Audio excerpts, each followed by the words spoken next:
Welcome to Trendy Flicks, your ultimate destination for the latest in movies, TV shows, and streaming trends. Subscribe now and stay ahead of the entertainment curve. Sun have a full circle moment, facing Indiana, Clark in the first round of the playoffs. The Connecticut Sun faced the Indiana Fever in Game 1 of the regular season on May 14, a 92-71 Sun victory at Mohegan Sun Arena, with Connecticut's Dejonae Carrington playing lockdown defense as the Fever ushered in the Caitlin Clark era. The Sun then played the Fever in Game 3, 6 days later in Indiana, winning by a slimmer margin, 88-84. I remember sitting up here after Game 1 or Game 3 when we played them and I'm like, they're gonna be just fine, White said this week. They just have to grow.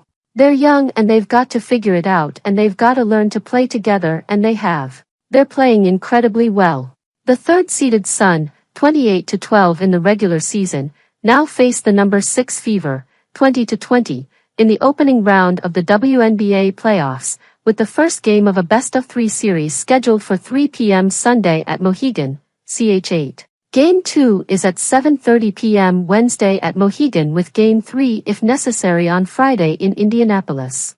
The Sun, making their WNBA leading 8th straight playoff appearance, reached the semifinals last year before falling to the New York Liberty, while the Fever haven't reached the playoffs since 2016, with the legendary Tamika Catchings in the final year of her career and none other than White as the head coach. Indiana began the season with a flurry of games, 11 in 20 days, while starting off 1-8. The Fever were 11-15 at the Olympic break and went 7-1 in their first 8 games thereafter. Clark, the Iowa great who was the number 1 overall pick in this year's WNBA draft, has lived up to the hype, averaging 19.2 points, 5.7 rebounds, and 8.4 assists and landing on a number of the league's most valuable player ballots while establishing the league's rookie scoring record. Indiana's Kelsey Mitchell averages 19.2 points per game, as well, and South Carolina grad Aaliyah Boston, the number 1 pick in 2023, is averaging 14.0 points and 8.9 rebounds to go with 3.2 assists and 1.2 blocks. Red Hot Indiana is scoring 85.0 points per game. I think it's pressure just in general because it's the playoffs, Sun point guard Ty Harris said of facing the Fever. These games are crucial.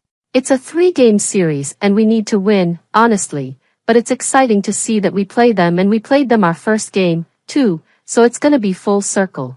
Their pace, said Connecticut All-Star DeWanna Bonner, asked the difference in Indiana since the start of the season. I don't know. They play really, really fast. They run the court very, very well. They're a totally different team. They're gelling now. They know where everybody's going to be and where to expect the ball. Yeah, that pace is incredible. The Sun is coming off Thursday's 87-54 victory over the Chicago Sky, which clinched them the number 3 seed. Connecticut outscored a short-handed Chicago team 23-6 in the third quarter to tie the lowest scoring output by an opponent in any quarter this season. Harris finished with 15 points, 4 assists and a block to lead the Sun in scoring. With 7 assists, All-Star/Olympian Alyssa Thomas finished the regular season with 317 to set the franchise's single-season mark. White jokingly scolded reporters following the game for not allowing her to enjoy the victory over Chicago before shifting the focus to Indiana. Asked to reflect on the season, White said it was a game at Washington on June 27, a 94-91 victory in overtime, that showed her something about the Sun's mettle. They trailed the Mystics 32-21 after the first